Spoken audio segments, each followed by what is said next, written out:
ప్రతి హిందువుకి గర్వకారణమైన విషయం. ప్రపంచవ్యాప్తంగా చూసుకుంటే ప్రతి మనిషికి అవసరమైన విషయం రామ మందిర నిర్మాణం అయోధ్యలో జరగటం అనేది. ఎందుకంటే ఈరోజు భారతదేశంలో చూసుకుంటే రామాలయం అనేది ప్రతి ఊరికి ఉంది. ఆల్మోస్ట్ రామాలయం లేని ఒక్క ఊరు కూడా లేదు. కానీ అలాంటి దేశంలో రాముడు పుట్టిన చోట రాముడికి గుడి లేకుండా ఉండటం అనేది చాలా బాధాకరమైన విషయం. ఈ రోజున భగవంతుడి ఆశీస్సులతోటి ప్రధాని మోదీ గారి సంకల్పంతో చెప్పాలి అంటే మోడీ గారి గెలుపు వల్ల ఇది సాధ్యమవుతుందని మేము చెప్తాం. అంటే మోడీ గారు తన అధికారాన్ని కానీ లేకపోతే తన వనరుల్ని కానీ ఎక్కడ దీనికోసం ఎటువంటి దుర్వినియోగం చేయలే. కానీ ఆ మహాస్వాప్ని కూడా చేసిన ఒక సంకల్పం కారణంగా అయితే ఇది సాధ్యమైంది. ఇందులో మాత్రం నో సెకండ్ థాట్స్.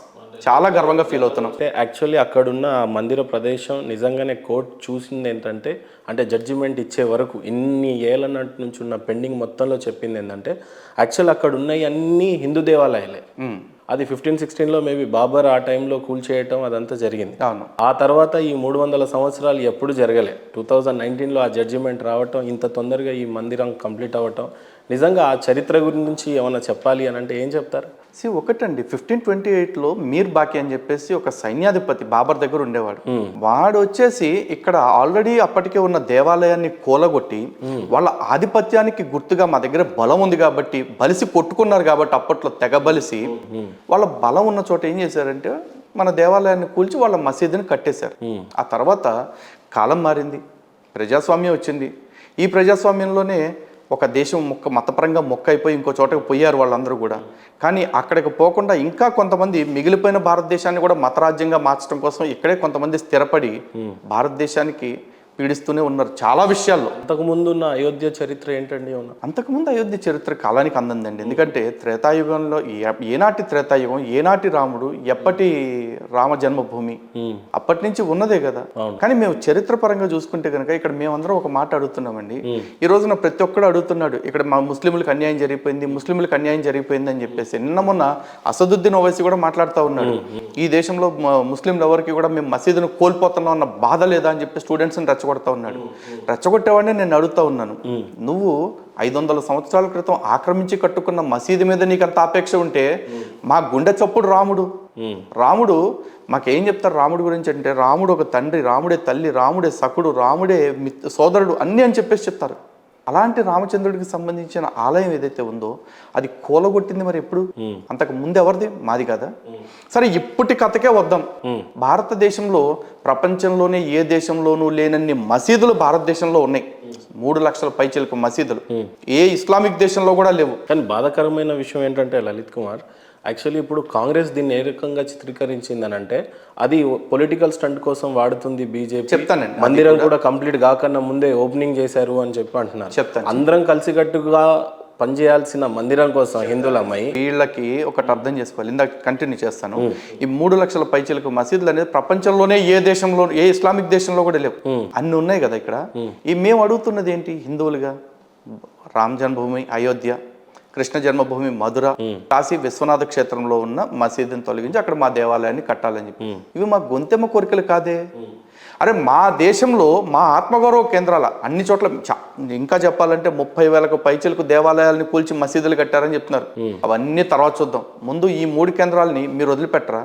ఈ దేశంలో ఉన్న హిందువులందరూ మీ ఆనందం కోసం మా మనోభావాలను త్యాగం చేసి మేము ఎన్నో విషయాల్లో కాంప్రమైజ్ అయ్యాం. మా కోసం మీరు ఎవరా? పైగా మేము కోరుకునేది ఒకటే, మా దృష్టిలో హిందువులకి దేవుడు ఎక్కడ ఉంటాడు అంటే గుడిలో ఉంటాడు, గుడిలో ఉండే విగ్రహంలో కూడా ఉంటాడని మేము నమ్ముతాం. మీకేం అట్లాంటి నమ్మకాలు లేవుగా. మీకు మసీద్ అంటే కేవలం ఒక ప్రార్థనా స్థలమేగా. ఇక్కడ తీసేసి ఇంకో చోట కట్టుకోవాలి అనగానే మీ మనోభావాలు ఏమి మట్టి కరవాల్సిన అవసరం లేదు.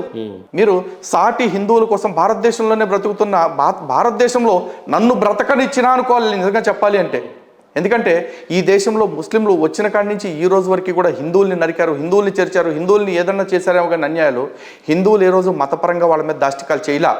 మేము అప్పుడప్పుడు కొన్ని చోట్ల ఎదురు తిరిగారు మా పెద్దోళ్ళు, మా పూర్వీకులు.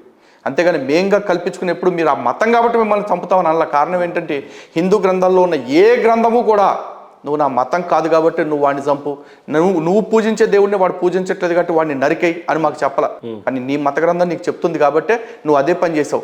ఇక్కడికి వచ్చిన బాబర్ హిందువుల్ని నరికాడు, ఇక్కడికి వచ్చిన అక్బర్ హిందువుల్ని నరికాడు, లేకపోతే ఇక్కడ ఉన్న టిప్పు సుల్తాన్ హిందువుల్ని నరికాడు, ఇక్కడున్న బహమనీ సుల్తాన్లుగా చెప్పబడే వాళ్ళు హిందువుల్ని నరికారు. ఏ హిందూ రాజు అండి మతపరంగా ముస్లింలను చంపినోడు? ఎవడో చంపలేదు. అలాంటిది ఈ రోజున హిందువులందరూ కలిసి ఒక రామ మందిరం కట్టుకుంటాము, మేము లేదో ఒక కృష్ణ జన్మభూమిని కాపాడుకుంటాము అంటే సరే మాకు ఇంత ఇచ్చిన ఈ దేశానికి మేము తిరిగిస్తున్నాము, మాకు ఇదే ఈ మతపరమైన కట్టడాన్ని మేము ఇంకో చోట కట్టుకుంటామని పెద్ద మనసుతో మీరు ఎందుకు వెళ్ళట్లా? మీరున్న చోటే మేము ఉంటాం, మీది కూలగొట్టిన చోటే మేము కట్టుకుంటాం, మేము కట్టుకున్న దాన్ని మీరు యాక్సెప్ట్ చేయాల్సిందే, మీ ఆత్మగౌరవం మీకు ఎప్పటికీ తిరిగి ఇవ్వం అని ఎందుకంత మంకుపట్టు పడతా ఉన్నారు? ఈ దేశంలో మత సామరస్యాన్ని కాపాడాల్సిన బాధ్యత, శాంతిని నెలకొల్పాల్సిన బాధ్యత కేవలం హిందువుల మీదే ఉందా? అంటే మేము మాత్రమే ఈ సామరస్యాన్ని మోసి మోసి మోసి మా నడువులు ఎరగొట్టుకుంటా ఉంటే మీ నాయకులందరూ కూర్చొని పావుగంట సమయం ఇస్తాం, 100 కోట్ల మందిని నరికేస్తాం, మీ కళ్ళ ముందే మీ గోవు మాంసాన్ని మీ గోవుని చంపి మేము తింటాం, మీ కళ్ళ ముందే మీ దేవాలయాల్లో ఉండే దేవుళ్ళని అమ్మనాభూతులు తిడతాం. ఇక్కడే ఉండే పాతబస్సి పంది ఏమన్నాడండి? రాముడి తల్లి రాముడిని ఎక్కడెక్కడ తిరిగి కనిందో అన్నాడు. అడు మనిషి పుట్టక పుట్టినాడేనా? వాడు కూడా ఇవాళ వచ్చి రాజ్యాంగం గురించి మాట్లాడుతున్నాడు. ఇంకో పంది ఏమంటాడు? గాయకో దేకేతో హమే లస్సాతా హై అని చెప్పేసి అంటాడు.